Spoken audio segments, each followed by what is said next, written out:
নির্দিষ্ট দলের প্রার্থী, আমাদের এলাকার নির্দিষ্ট দলের প্রার্থী, সে হয়তো এটা চায় না, সে চায় একা মাঠেই গোল দিতে। এটা তো কখনোই সম্ভব ছিল না, এখনও সম্ভব না। আমি মনে করি জনগণরা আমাদের সঙ্গে আছেন।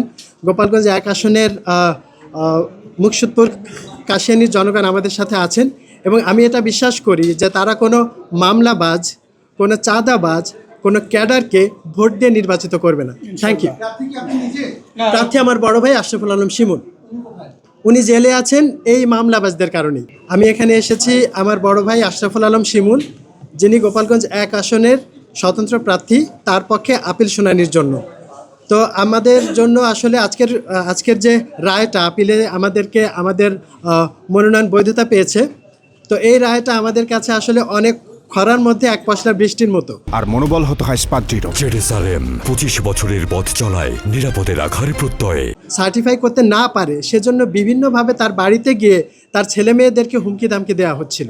তো আমরা জানি যে আমাদের বর্তমানের যে আইনটা, নির্বাচনের যে আইনটা, এটা এমনিতেই স্বতন্ত্র প্রার্থীর জন্য ফ্রেন্ডলি না।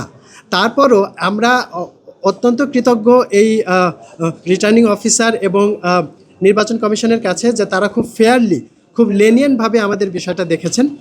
তো কিন্তু আমরা চাই যে নির্বাচনটা অংশগ্রহণমূলক হোক, সবাই অংশগ্রহণ করতে পারুক, কিন্তু একটা